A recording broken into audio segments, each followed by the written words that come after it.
Now let's discuss a far more frivolous issue. Tell me about the outrage from the left, Alex, over these Sydney Sweeney ads. She's advertising jeans, but some are seeing and hearing racist Nazi dog whistles in these ads. Tell me why.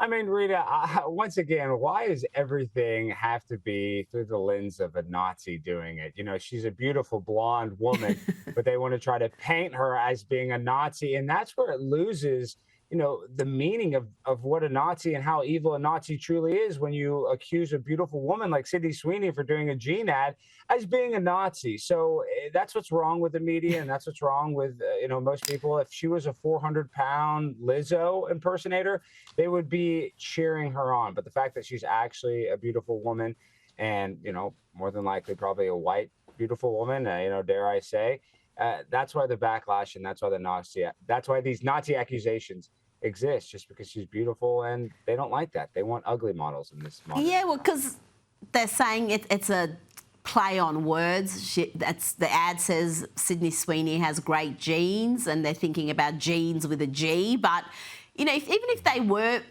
playing up those words, if they ran that ad with Beyonce or some other person of colour and had exactly the same line, no one would be having a meltdown about it. It's just really is quite bizarre. Now, let's go to California, and the lawlessness there is out of control. The shoplifting is out of control. We've now even got cookies under lock and key. Look at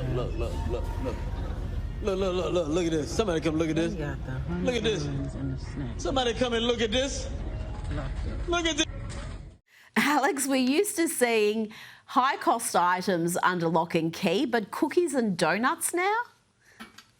Well, Rita, I actually looked into this, and this is actually very common that they have to lock up the cookies, the ice cream, because when people are withdrawing from drugs, they're craving sweets. So that's why they have to do this. I'm not even kidding. That's why I was just reading it. And that is one of the main reasons. They've always locked up deodorant and, items that people could steal and resell. But now, because of all the people withdrawing from drugs, they have to lock up the sweets because people literally crave them. And it's really sad. So something that looks silly like that, it's pretty evil, the reason that they have to do that. Well, it's also evident in New York. I've seen toothpaste and toothbrushes, all sorts of things under lock and key there. Let's check in on the fans of Stephen Colbert. This is in New York, holding a protest, and it was a rather sad little affair.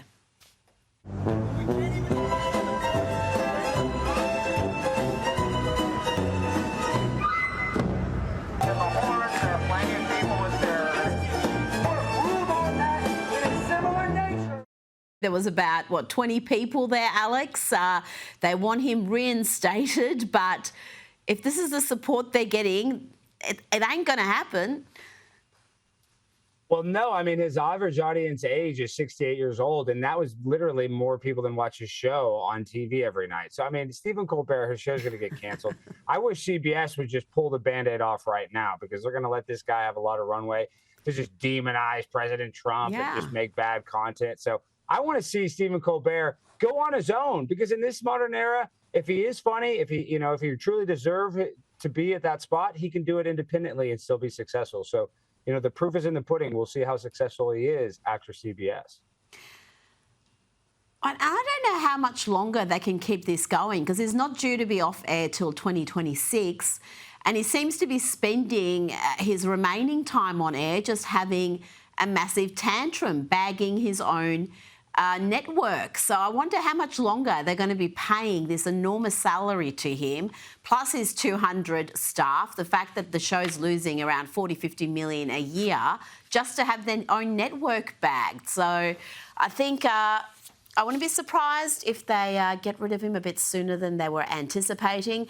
Alex Stein, thank you so much for your time tonight.